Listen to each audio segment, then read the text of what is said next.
In the village of Adum, located between a large vegetation and mountains, lived Ofori Appiah, a weaver of extraordinary skill. Ofori was known throughout the land for his kente fabrics, each piece woven with threads of magic that could bring hope and joy to his people. His talent was not merely in the intricacies of the patterns or the vividness of the colors, but in the very essence of the fabric itself, which seemed to capture the spirit of the land and the strength of its people. Ofori's workshop was a modest hut, its walls adorned with kente cloth of every hue. Villagers would come from far and wide to commission his work, believing in the power of his creations. It was said that those who wore Ofori's kente felt a surge of hope, a renewed sense of purpose. The old, the sick, the weary, all found solace in his weavings. Esinam was the daughter of Chief Tono Abebio, and like Ofori, she possessed a talent for weaving. She approached the fabric, her fingers tracing the patterns with a delicate touch. Ofori felt a strange connection to her, as if their destinies were intertwined by the threads of the fabric. The Yensomu tribe had long been rivals, their disputes rooted in ancient grievances and misunderstandings. "I have a plan," the chief continued. One day, as the sun dipped below the horizon, painting the sky in shades of gold and crimson, a messenger arrived at Ofori's door. It was Kojo, the chief's right-hand man. "Ofori, the chief requests your presence," Kojo said, his voice heavy with urgency. "There is a matter."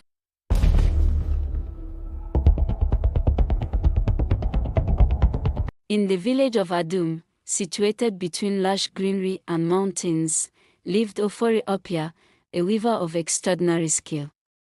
Ofori was known throughout the land for his kente fabrics, each piece woven with threads of magic that could bring hope and joy to his people.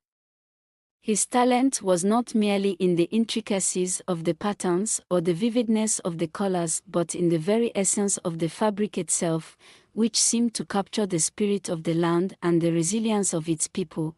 Ofori's workshop was a modest hut, its walls adorned with kente cloth of every hue. Villagers would come from far and wide to commission his work, believing in the power of his creations. It was said that those who wore Ofori's kente felt a surge of hope, a renewed sense of purpose. The old, the sick, the weary, all found solace in his weavings.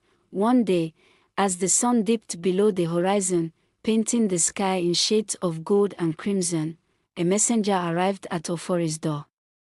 It was Kojo, the chief's right-hand man. "Ofori, the chief requests your presence," Kojo said, his voice heavy with urgency. "There is a matter of great importance that requires your skill," Ofori nodded, setting aside his work. He followed Kojo through the village, the evening air filled with the scent of cooking fires and the sounds of laughter and song. They arrived at the chief's compound, a large structure surrounded by tall palm trees. Chief Nana Kwame sat in the center of the courtyard, his face etched with concern. He was a wise and just leader, deeply respected by his people. As Ofori approached, the chief rose to greet him. "Ofori, my friend," Chief Nana Kwame began, "our village faces a grave threat. The neighboring tribe of Yensomu has been encroaching on our lands, and tensions are high. We must find a way to bring peace before there is bloodshed." Ofori listened intently, understanding the gravity of the situation. The Yensomu tribe had long been rivals, their disputes rooted in ancient grievances and misunderstandings. "I have a plan," the chief continued. "We will hold a grand festival, inviting the Yensomu to join us. We will celebrate our shared heritage and seek to heal old wounds. But for this to work, we need something special, something that symbolizes unity and hope. I need you to weave a fabric that can convey this message." Ofori felt the weight of the task, but also a spark of inspiration. "I will do my best, Chief Nana Kwame."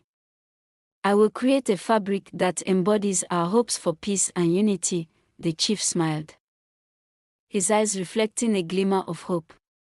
Thank you, Ofori. I know you will create something extraordinary.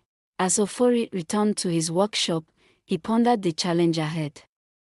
He gathered his materials, silken threads in every color, the finest looms, and his collection of magical herbs and dyes. He began to weave, his hands moving with practiced grace, each thread carrying his intentions for peace. Days turned into nights as Ofori worked tirelessly. He poured his heart and soul into the fabric, weaving intricate patterns that told the story of Adum and Yensomu, of their shared struggles and dreams. The colors blended harmoniously, symbolizing the potential for unity despite their differences. Finally, after many long days and nights, the fabric was complete. It was a masterpiece, a shimmering expanse of color and light that seemed to pulse with life. Ofori gazed at it, feeling a deep sense of fulfillment. He hoped that it would convey the message of peace and hope that their village so desperately needed. As the day of the festival approached, the village of Adum buzzed with excitement. The villagers decorated their homes and the central square with vibrant cloths and flowers. Musicians practiced their songs, and dancers rehearsed their routines. The air was thick with anticipation and the tantalizing aroma of food being prepared. On the morning of the festival, the Yensomu tribe arrived, led by their chief, Traditional. The tension was palpable, but there was also a sense of curiosity and cautious optimism. Ofori's fabric had been hung in the central square, its colors gleaming in the sunlight, drawing the eyes of all who passed by. As the festivities began, Ofori watched from the edge of the square, feeling a mixture of hope and anxiety. He noticed a group of Yensomu women admiring the fabric, their faces reflecting awe and wonder. Among them was a young woman who stood out, her beauty and grace capturing Ofori's attention. Her name was Esinam Wawah. Esinam was the daughter of Chief Traditional, and like Ofori, she possessed a talent for weaving. She approached the fabric, her fingers tracing the patterns with a delicate touch. Ofori felt a strange connection to her, as if their destinies were intertwined by the threads of the fabric. Curiosity overcame his hesitation, and he approached her. "Hello," he said, his voice gentle. "I see you admire the fabric." Esinam turned to him, her eyes bright with interest. "It is beautiful. I have never seen such intricate work." "Did you create this?" Ofori nodded. "Yes, I am Ofori Appiah, the weaver of Adum." Esinam smiled warmly. "I am Esinam Wawah, from the Yensomu tribe. I, too, am a weaver, though my work is not nearly as magical as yours." Ofori felt a spark of recognition, a shared passion for their craft. "Your tribe is fortunate to have a weaver like you. Perhaps one day, I could see your work." Esinam blushed slightly, but there was a sparkle in her eyes. "I would be honored." As the festival continued, Ofori and Esinam spent more time together, sharing stories and laughter. They discovered that despite their tribe's enmity, they had much in common. Their bond grew stronger with each passing moment, fueled by their shared love for weaving and their desire for peace. When the festival ended, and the Yensomu tribe prepared to leave, Ofori and Esinam exchanged a promise. They would continue to meet in secret, to work together on a project that could unite their people through the power of their craft. For many weeks, Ofori and Esinam met in the forest that lay between their villages. They brought their looms and threads, working side by side to create a fabric that would symbolize the unity of Adum and Yensomu. Their love for each other grew, but so did the challenges they faced. Rumors began to spread in both villages about their secret meetings. Some villagers were suspicious, others outraged. The old wounds of rivalry were deep, and the idea of unity was met with resistance. One evening, as Ofori and Esinam worked on their fabric, they were interrupted by a group of young men from Yensomu, led by Esinam's own brother, Kwabena. He was furious at the sight of them together. "Esinam, what are you doing here with this man?" Kwabena demanded. "Have you forgotten our people's pain and suffering? How can you betray us like this?" Esinam stood her ground, her voice calm but firm. "Kwabena, Ofori, and I are trying to bring peace to our tribes. Our love and our work are not a betrayal but a path to healing." Kwabena's anger was palpable, but he was torn. He loved his sister and respected her talent, but he could not see past the history of conflict. "You are risking everything for a dream that may never come true," he warned. "Be careful, Esinam." As the men left, Esinam turned to Ofori, her eyes filled with determination. "We cannot give up, Ofori. We must finish the fabric and show our people that unity is possible." Ofori nodded, his heart swelling with pride and love for Esinam. "We will not give up. Together, we will create something that can change their hearts." As the weeks turned into months, Ofori and Esinam's fabric grew in size and beauty. It was a stunning representation of their vision for unity, with patterns that intertwined the symbols and colors of both tribes. Every thread was infused with their hopes, dreams, and love. One day, as they worked on the final touches, a sudden storm swept through the forest. The wind howled, and the rain fell in torrents. They took shelter under a large tree, holding the fabric close to protect it. As the storm raged, a figure appeared through the rain. It was Chief Nana Kwame, drenched but resolute. He had heard the rumors and followed them to the forest. "Ofori, Esinam," he called out, his voice barely audible over the storm. "Is it true? Have you been meeting in secret to create this fabric?" Ofori stepped forward, holding the fabric out for the chief to see. "Yes, Chief Nana Kwame. We have been working together to create something that can bring our people together." The chief examined the fabric, his eyes widening with wonder. Despite the rain and the storm, the fabric seemed to glow with an inner light, its patterns and colors alive with magic.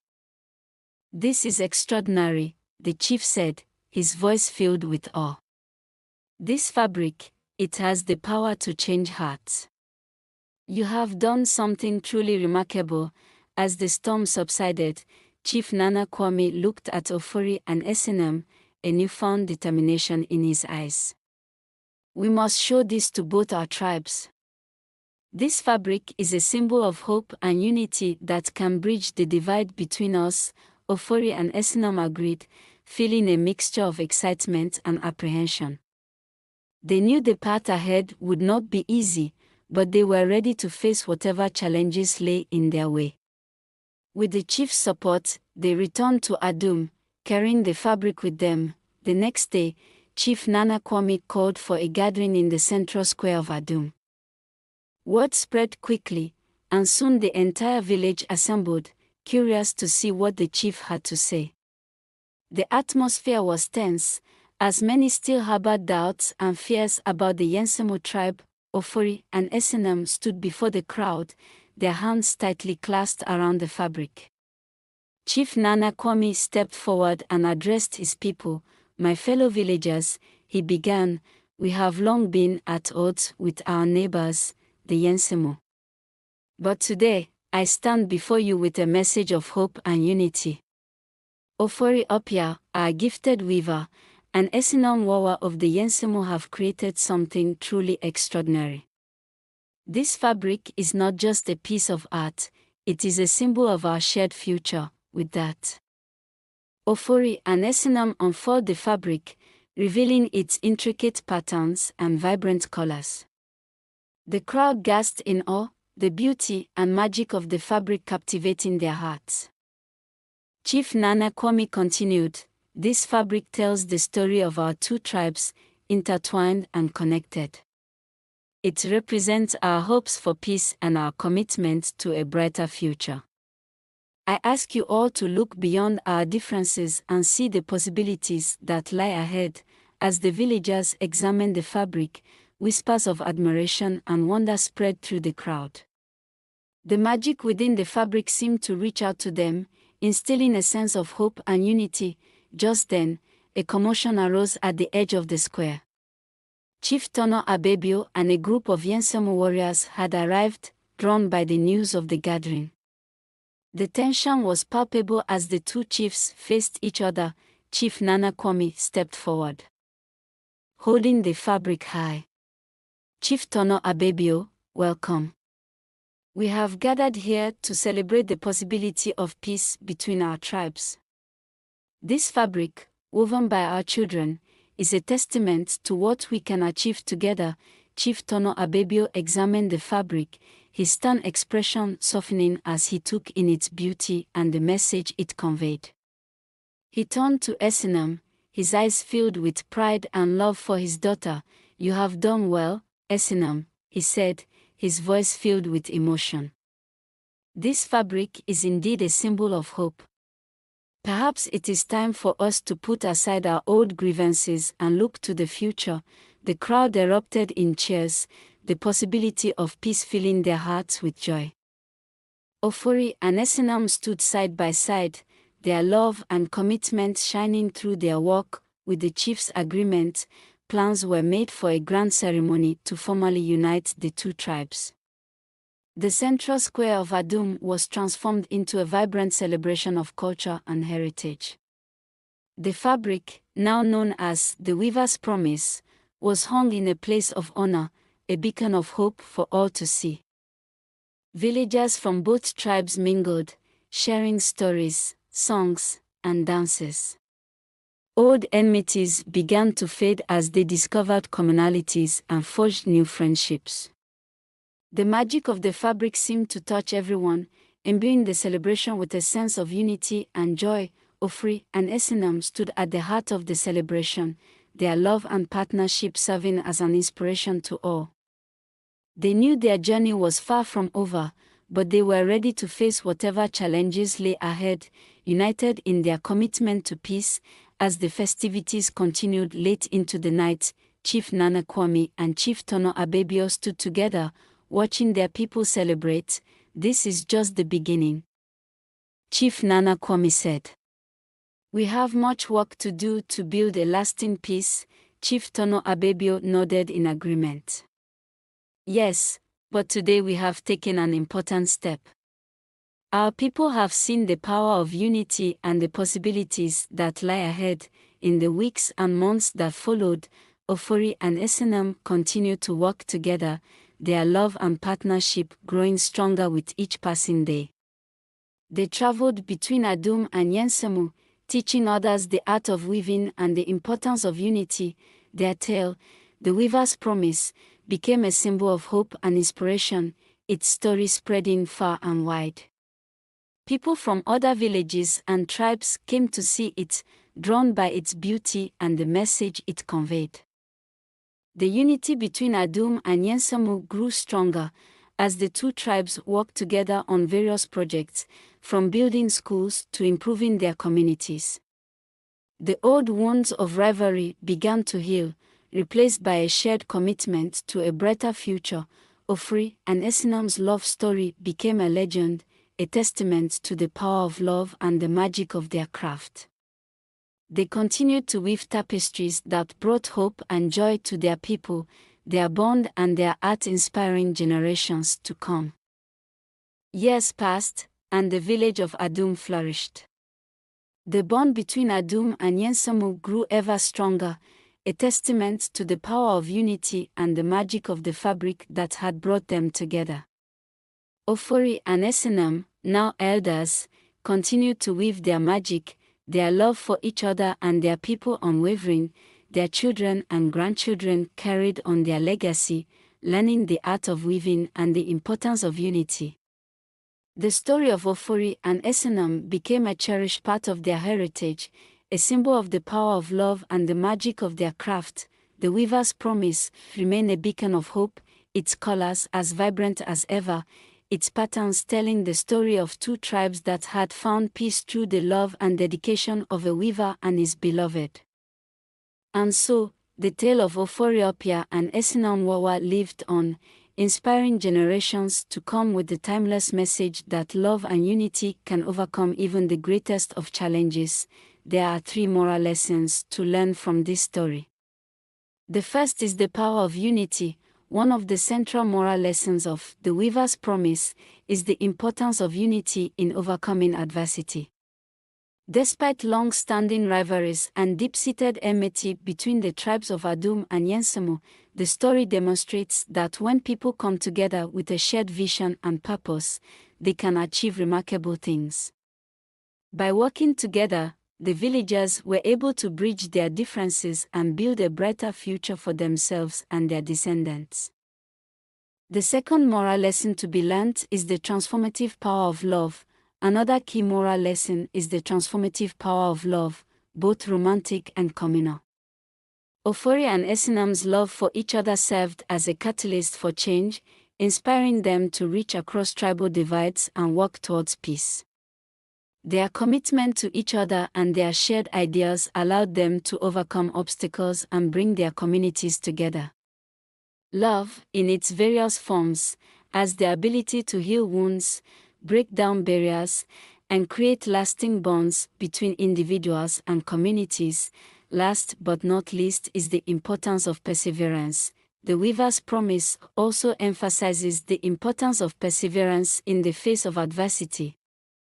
Ofori and Esinam encountered numerous challenges along their journey, from societal opposition to personal doubts. However, they remained steadfast in their commitment to their goals, refusing to be deterred by setbacks or obstacles. Their resilience and determination ultimately led to the realization of their dreams, serving as a powerful reminder that perseverance and dedication can lead to success, even in the most difficult circumstances.